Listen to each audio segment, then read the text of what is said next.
Good evening, Kinaway members, and welcome to another episode of Kinaway TV. Hope everyone is keeping well and had a nice weekend. I'd like to start tonight's session off by acknowledging the traditional owners of the land and pay respects to elders, past, present, and emerging. For tonight's webinar, we have Mandi from Biyala B joining us as she presents on the traditional cultural model of health and wellbeing. Mandi is a Yorta Yorta woman with Barapa Barapa, Wemba Wemba and Polish heritage. She's a mother of 3 daughters, an Aboriginal community member, an entrepreneur and change maker who resides in the Western Suburbs of Melbourne.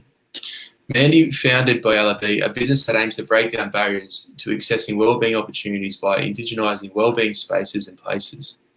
Mandi is passionate about everyone being able to be supported in their wellbeing and healing journeys. Tonight's traditional cultural model of health and wellbeing encompasses a variety of activities, ideas, tools and resources that guide individual self-care, family care and community care. Mandi will be covering topics such as strengths of cultural knowledge and DNA, how to adopt traditional cultural knowledge and practices to assist our families and our community's health and wellbeing, and establishing individual self-care plans from the 7 cultural ways of wellbeing practice model. We hope you enjoyed tonight's webinar. If you have any questions, please post them to either Facebook or YouTube, as Mandi will be addressing them after the presentation. I'd like to welcome Mandi to tonight's webinar, and as always, don't forget to leave a like, comment, subscribe, and turn on the notifications to receive Kinaway updates.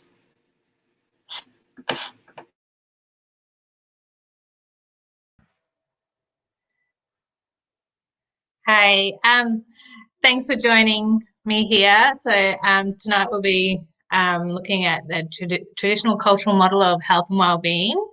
But to start off, I wanted to acknowledge acknowledgement of country. I would like to acknowledge and pay respects to the traditional custodians of this country, the Wurundjeri land that I am on at the moment, the elders past and present on which we leave our footprints. I'd like to pay respects to our Indigenous peoples and cultures and extend respect and acknowledgement to everyone watching, your elders and your ancestors as well. So this traditional cultural model of health and wellbeing it's based on my insights, my knowledge, and my experiences as an Aboriginal woman. So it come about mainly from when I finished my Master of Indigenous Studies Wellbeing, and how everything just come together into those headings. So to start off, these are the 3 main topics: strength of cultural knowledge and DNA, adapt traditional cultural knowledge and practices to assist our families and our community's health and wellbeing, establishing individual self-care plans from the 7 cultural ways of wellbeing practice model. So to start this, the strengths of cultural knowledge and DNA. So this topic is based on our connection, our spirituality, our ways of knowing. It is looking at trauma and how we just know that we just know our own connections and things like that. So I'm going to just do a really quick quote it's about cultural epigenetics. It's I'll read it because this quote is this is a process of epigenetics where the readability or expression of genes in a modified without changing the DNA code itself. So it's basically the study of trauma and how trauma is passed down through generations is known as transgenerational trauma. So a few of you might have come across this meme on social media platforms. So if trauma can be passed down through generations, so can healing. This raises a question. that if trauma can be passed down, so can healing as well. So while science has been testing to see if that theory is correct, Indigenous people across the whole world know that we already, that does happen. So through cultural memory and cultural inheritance, it does get passed down. So this memory usually comes through our senses. So through our senses, smell, through our sight, touch, taste, hear, and your sixth sense as well. So the power of perception, which is our intuition, it is our gut feeling. So that sense of knowing. So examples of just knowing and just being there. So I've ever been walking in country and just knowing that's some place that you haven't been able to connect to, that you haven't been able to go into. So like if you ever gone to a place and you know you couldn't be there, that so it could be like a men's space or a women's space. It could be a sacred area in which you just know that you can't go in there. There's also that we've ever been in like this like ceremonies and things like that, and you can actually really feel within your soul, and you just know that it's it's really a part of you as well. One of the other examples of knowing, that sense of knowing, is like if you ever come across somebody that you see a black fella or someone in the street, but you're not sure, and you're thinking, oh yeah, they are, and they turn around, they look at you, and they just sense that you know that you're there. So there's those different ways in which we connect, and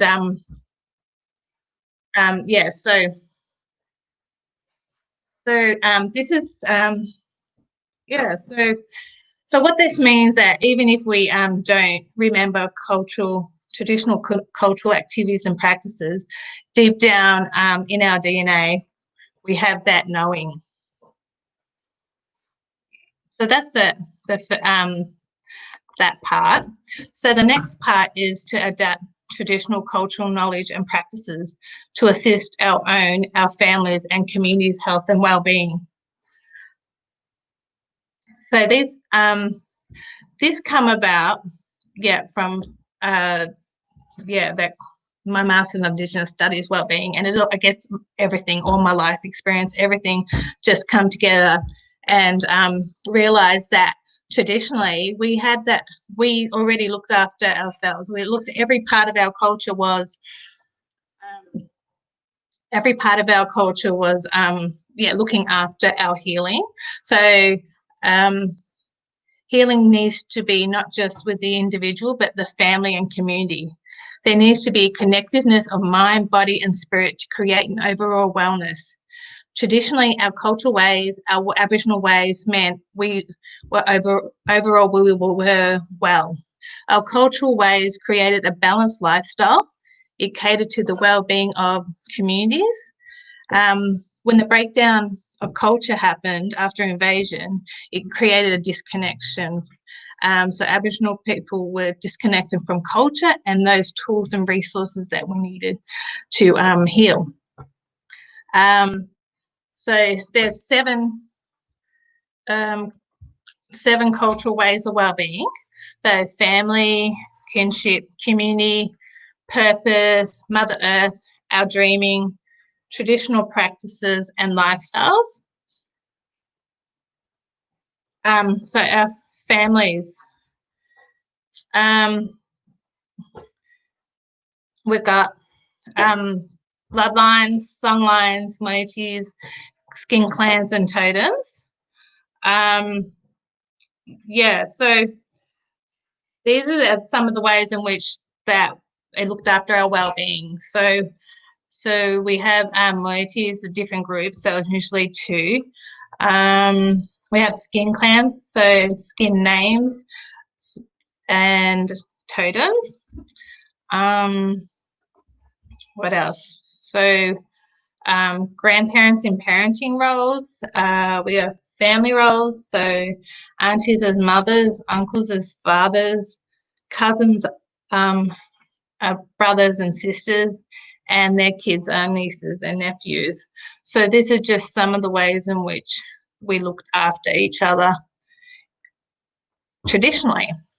So some of the others are talking, storytelling, caring, teaching, healing, sign language, and laughter as tools within the family.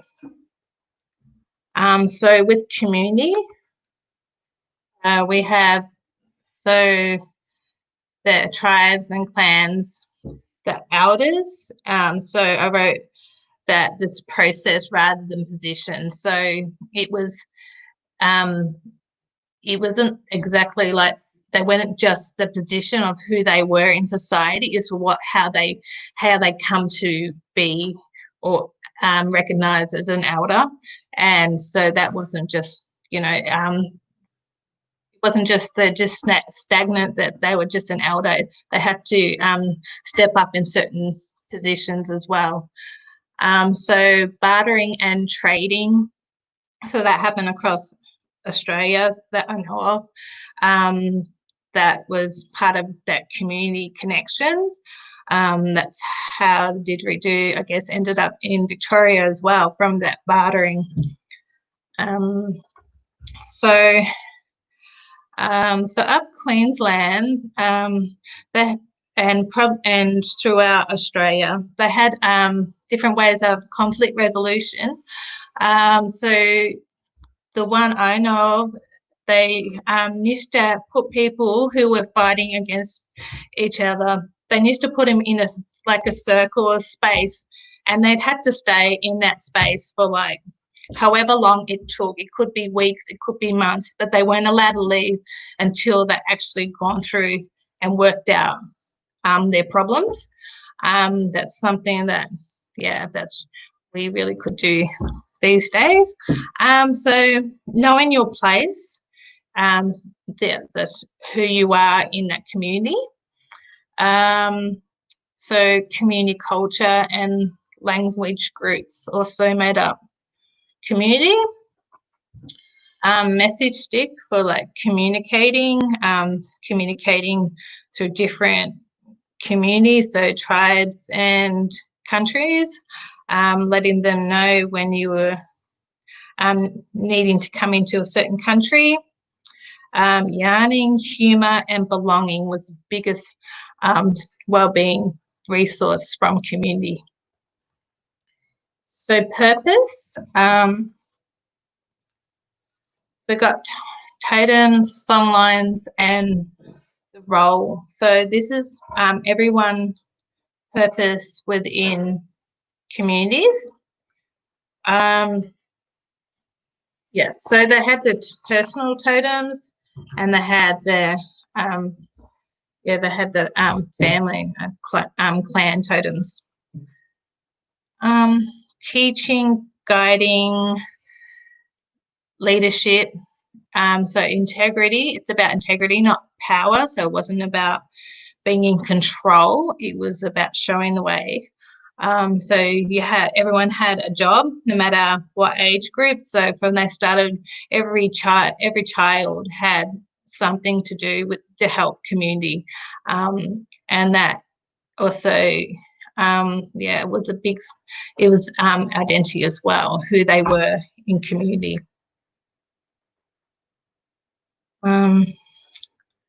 So scarification is the the practice of scarring, where they put ash and cut the skin and put ash and cover it over. Then the scarring represented a lot of things, like could have been marriage for women, as giving birth, also coming of age, and as well as loss as well, if loved ones have died. So that was so what stage you're at and what you've endured in your life, and also initiation as part of your purpose. So Mother Earth, again, we have songlines. So some of these go into different headings as well. But totems, so that for Mother Earth, their totems was your personal and your clan. So you would have, it's your responsibility to look after your totem. So a lot of places they would not eat, if it was food, your totem was an animal, you would not be eating that animal. And home and land. So Mother Earth, so nature, trees, caves, rivers, creeks, is the place, your language, your boundaries as well. So what areas you can't go to is also what country you were responsible for looking after.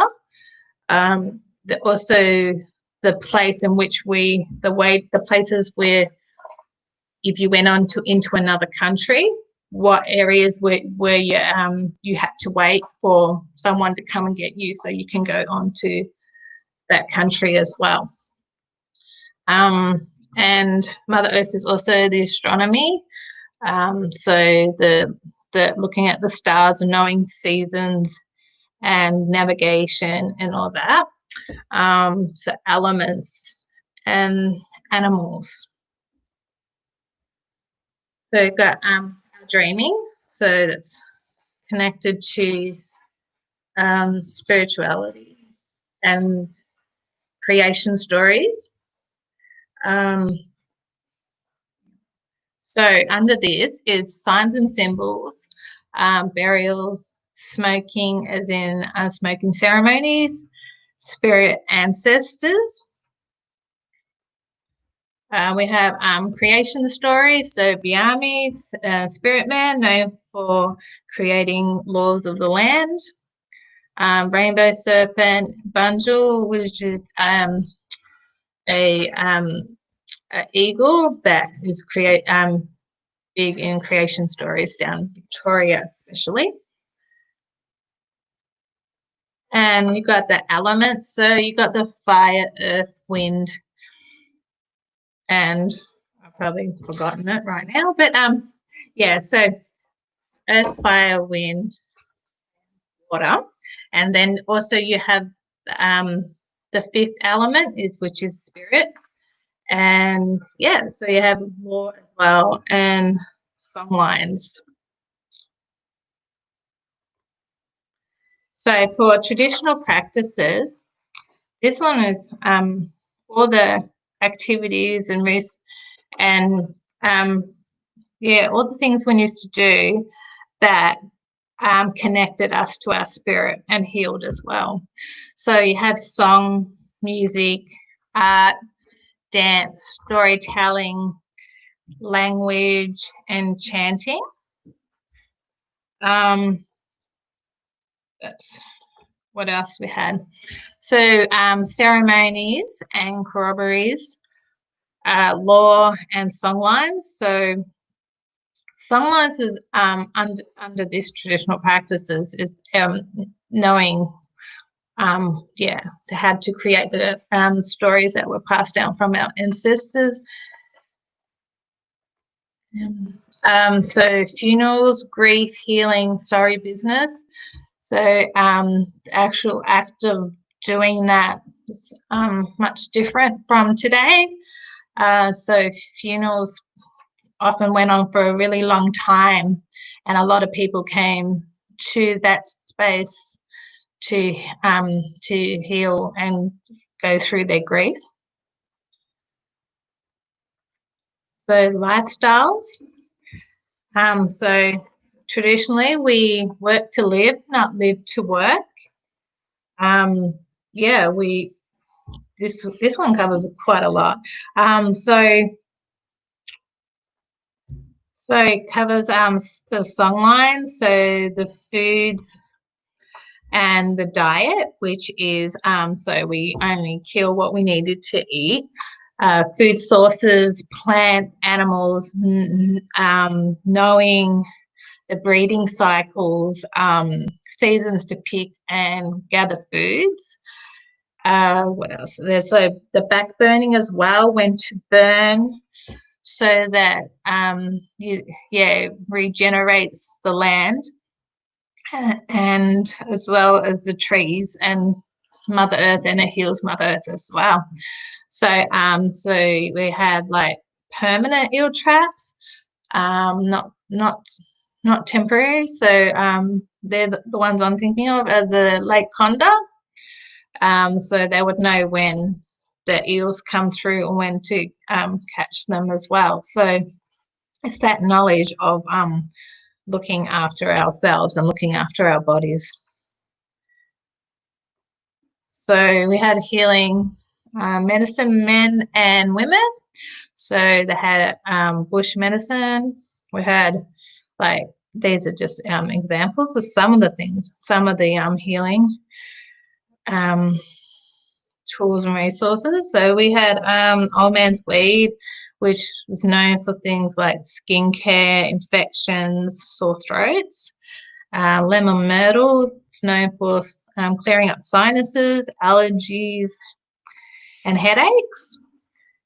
And sap can be put on from the tree, can be put on pain relief in some areas, and burns for like insect repellent.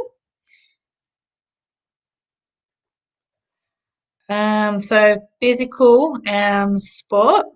So different activities that we had. So we had mangrove, which is a bit like Aussie rules football, but with the possum skin ball. That's known from down here in southeastern Australia. We have games like we had the wit, which is like a reed with a bulb on the end of it, and was flicked into a burrow. So that was for accuracy and hunting, as well as games like boomerang throwing, spear throwing. There was also other game called tracking, like tracking each other, a bit like hide and seek. So yeah, there was a lot of physical and health wellbeing resources within the lifestyles. So establishing self-care plans from the 7 cultural ways of wellbeing. So with this the self-care, it's looking at our everyday activities that we do now. So if you're not able to connect with cultural activities or programs, this is what we do in our everyday life that fits in those 7 cultural ways of wellbeing. So if you're not able to sit in front of a fire or make artifacts and learn about culture, we can still put everyday activities in which we can do with what we got right now, especially in lockdown.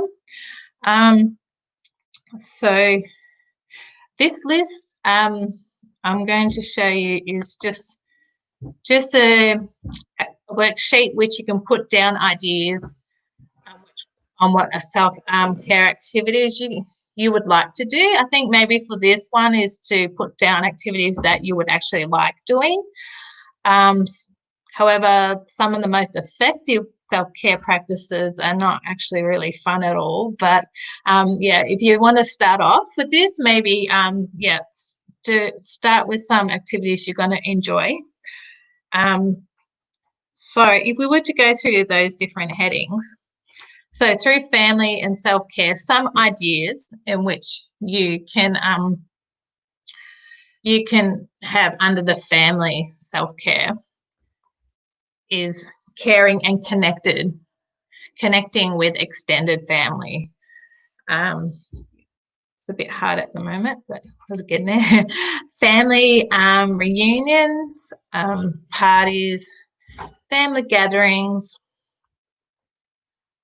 So routines help too. Telling jokes, playing games such as charades and board games, cooking meals. So doing puzzles with each other, taking selfies with filters, can be fun. Eating meals together, doing family tree as well. That's really a great wellbeing tool. So with community, there's all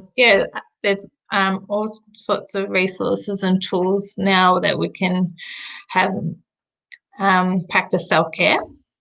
So volunteering within community, going home, so to your own community, wherever that might be, maybe not if it's overseas as well. At the moment.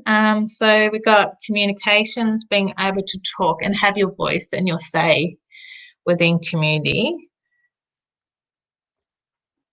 Healing and connection with others. Leadership. Again, that's probably more about the process than actually the power. Attending community events and programs. Checking in on elders, neighbours and community members.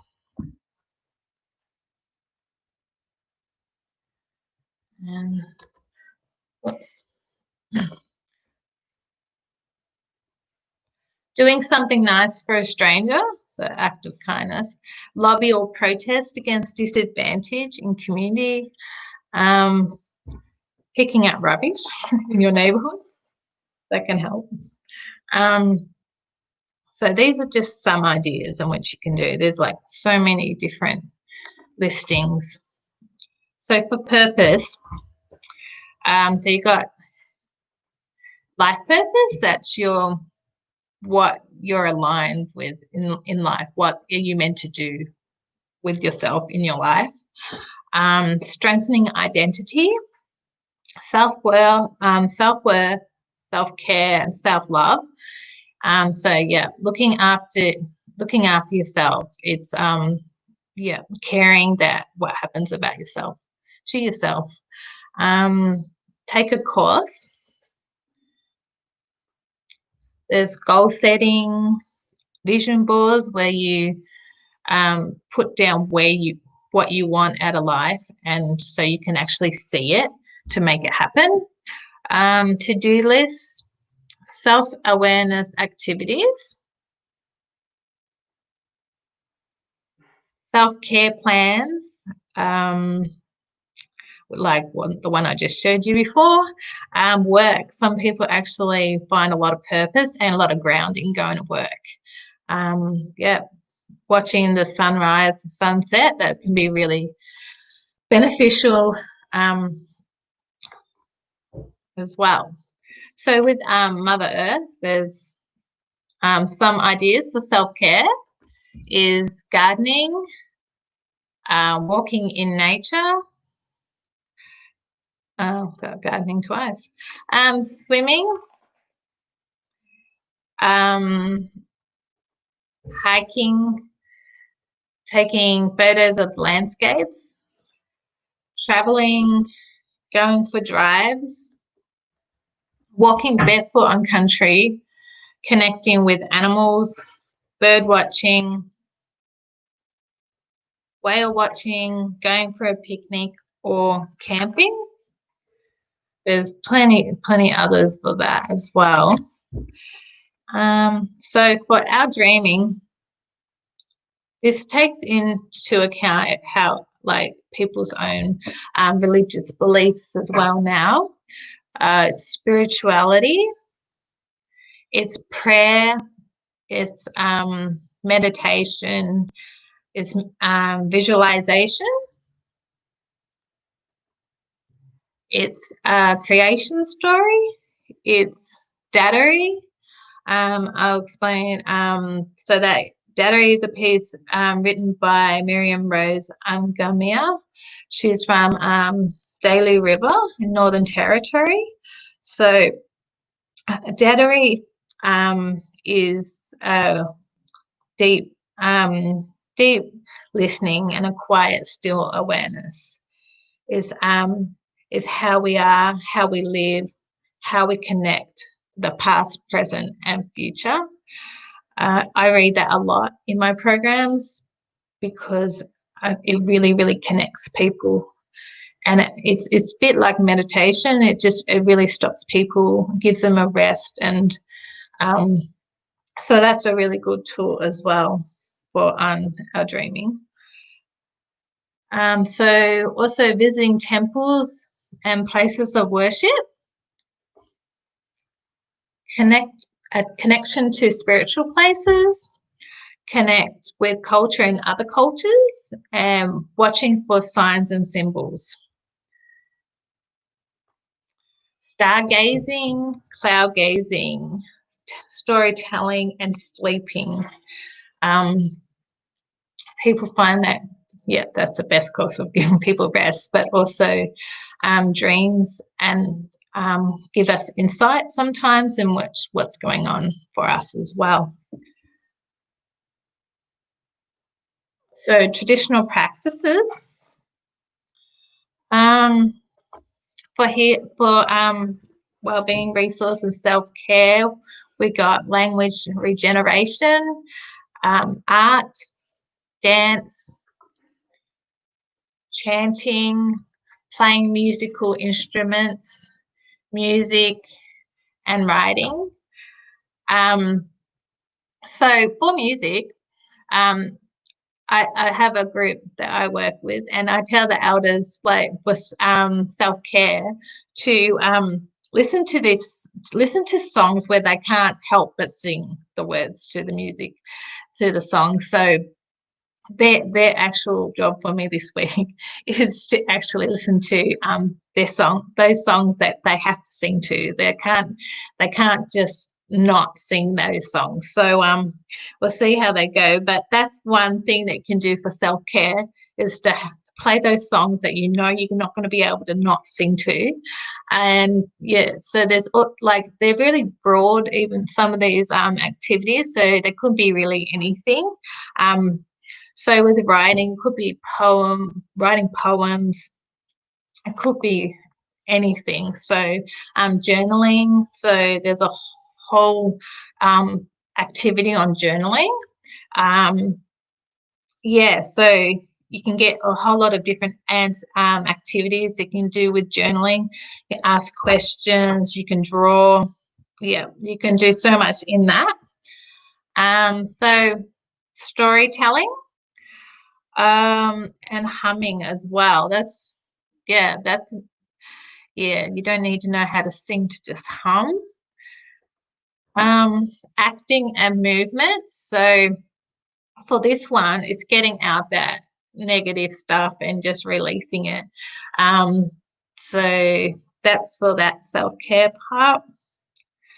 So you've got ceremonies, rituals, and celebrations for traditional practices. So these ones could be anything that's in your family, it may be passed down, and that maybe we're not doing as much anymore. I know that some people even just used to have like Sunday roasts with family, and they're not doing that as much anymore. Maybe incorporating more things that we used to do as family and community. Certain ceremonies, and certain celebrations as well. So for lifestyles, it's so sports, physical activity, stretching. It's about moving your body. So it could be team sports, any type of sports. So physical activity could be going to the gym, going for a walk, skipping even. But so anything you want to do. Stretching is really, really good too. So traditional foods and diets. So maybe adding more foods that we used to eat, that you're allowed to eat as well. So yeah, like kangaroo, I can't eat turtle because that's my clan totem. But yeah, so incorporating more bush foods into our diets, and yeah, so we got detoxing and cleansing. So giving your body a break from some of those chemicals we're eating and drinking at the moment, maybe soft drinks, or maybe giving your body a break from alcohol, or whatever it is that you want to do. That could be on your self-care plan as well. So alternative medicine, acupuncture, things like that, holistic health. So it's just a whole lot of different health initiatives. Alternative therapies like yoga, Tai Chi, Reiki. They all have, there's so many. There's over 100 and something different alternative therapies that you can incorporate in your self-care plan. It might be a good idea just to see if you like it as well, because a lot of times we really don't know. I actually really love Tai Chi. It's like giving my body a massage. There we go, massage. One of my favorites. But so self-care, deep breathing. Sometimes we actually don't breathe properly when we're in anxious states or something. We hold our breath, which is not good for our bodies. So there's actually therapies where you actually just breathe, or you could do activities online. YouTube also have deep breathing, decluttering as well. So decluttering your life, getting rid of the junk. So bath, shower, spa, that's something simple that we can put it in our daily plans as well. So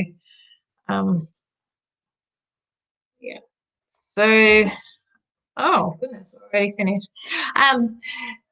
I'll go back a bit because to have a look over some of the models again.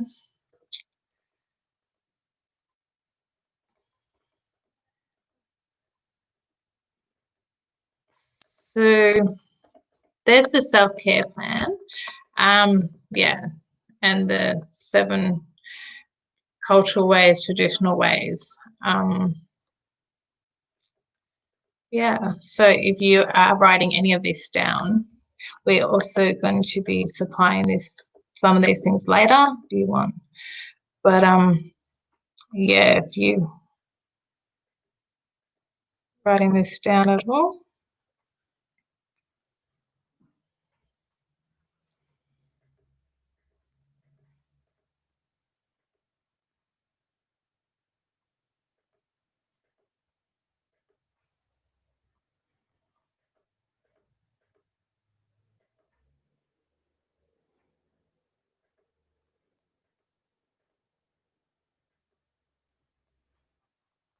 So if you get online also, there's a whole lot of self-care activities, and so if you want to add that to your 7 cultural ways of well-being, there's definitely go for it. If there's some that you already do now that you want to incorporate, there's a lot of things we do. We don't even realize that that's part of our self-care plan, but you can have like daily ones that you do like all the time, every day, or you could have your monthly or 3 monthly, but some things that we've got to put down that we actually will do, that we will make it a habit so that it becomes part of our daily life to look after ourselves. Because if we're looking after ourselves, then we can look after our families.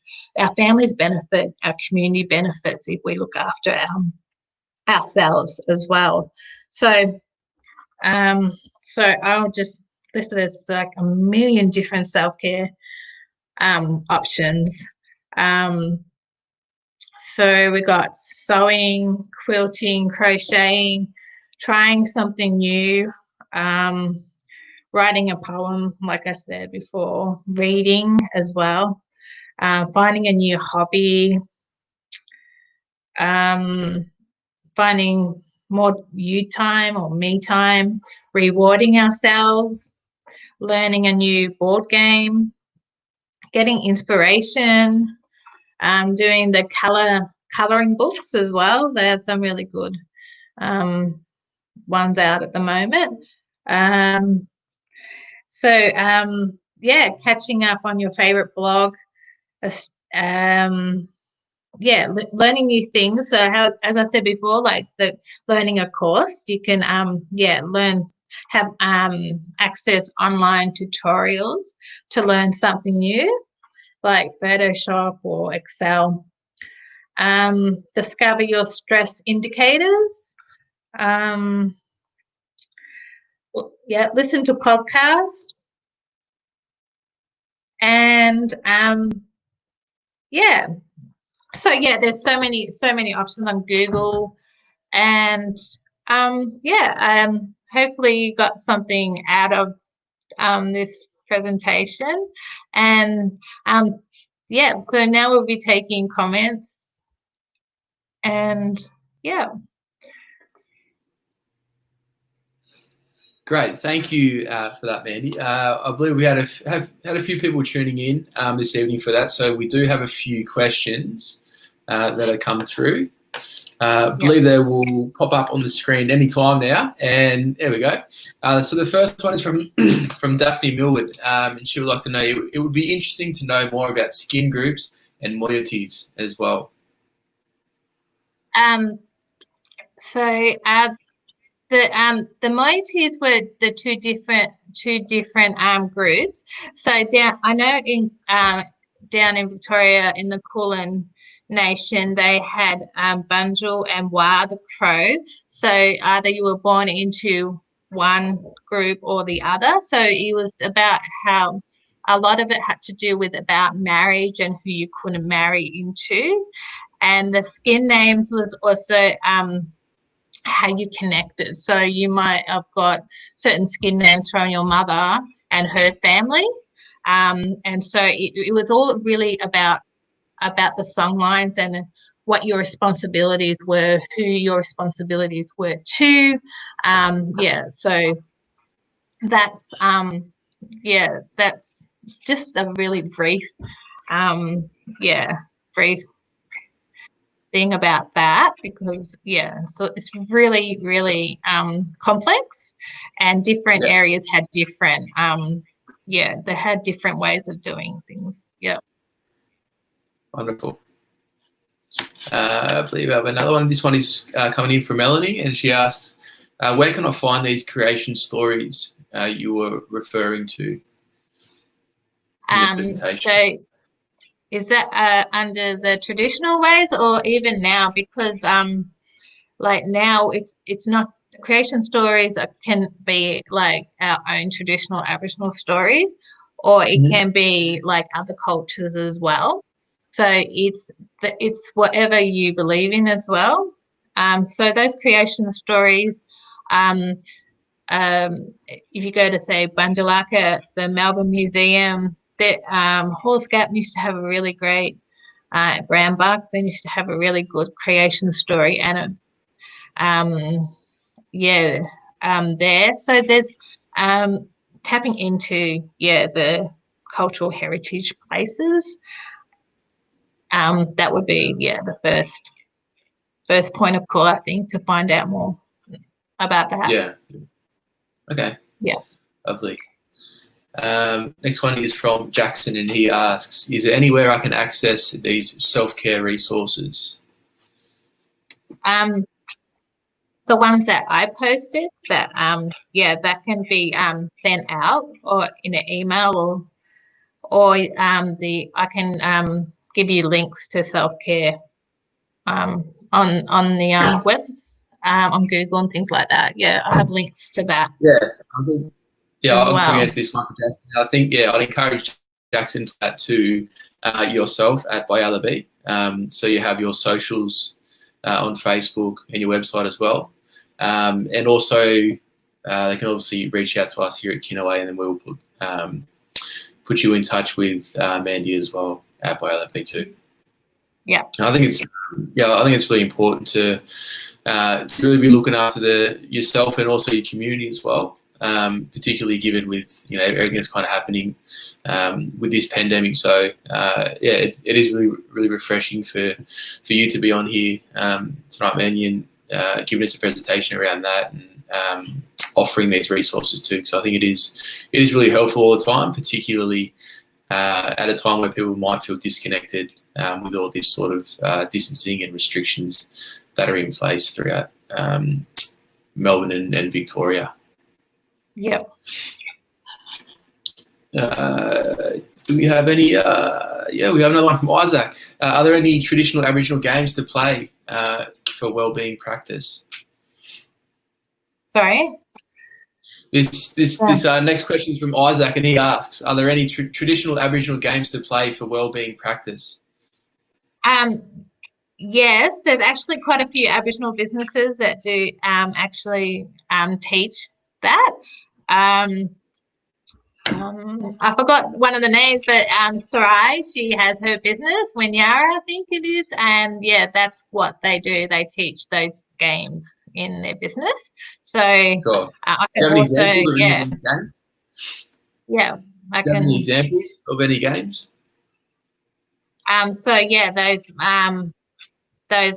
that Mangrook, and there's so many actually.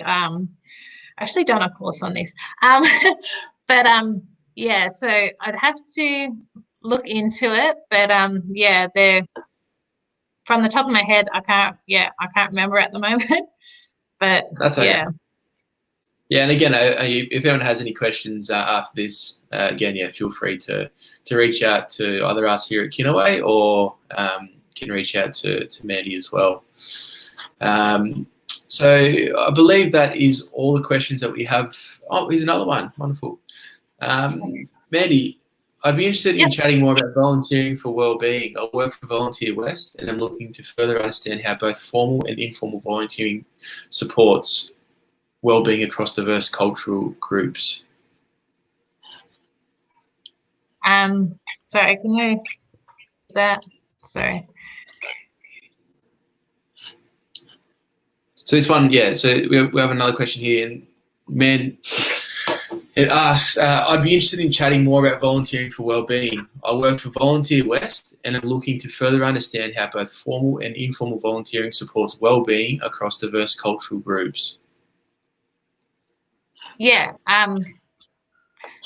So I'm going to say, with when I say traditional cultural models, they are based on all traditional, pretty much all indigenous cultures. So it's like if you went back and looked after any group, you can apply the wellbeing practices to all of them. Yep. Lovely. I think that may be it for the questions this evening. I'd like to thank you, Mandi, for presenting this evening, and I would like to thank everyone who tuned in. It was some really helpful resources and tips as well to deal with this situation that we're in, and it's nice to lean on these cultural sorts of ways of wellbeing that you have provided. Thanks. To everyone else, we will see you all on Wednesday as we have Tori from TJS Accounting back for her final presentation. She will be covering principles that will help you create wealth for your family and future generations. Tori will be joined by Warren Russell, an advisor who specialises in superannuation strategies, retirement income streams, Centrelink optimisation, and tax-effective investing. Thanks again for all who tuned in this evening, and to Mandi for the presentation. Don't forget to tune in this Wednesday for Tori and Warren's presentation, and in the meantime, please subscribe, turn on the notifications, and we will see you all on Wednesday.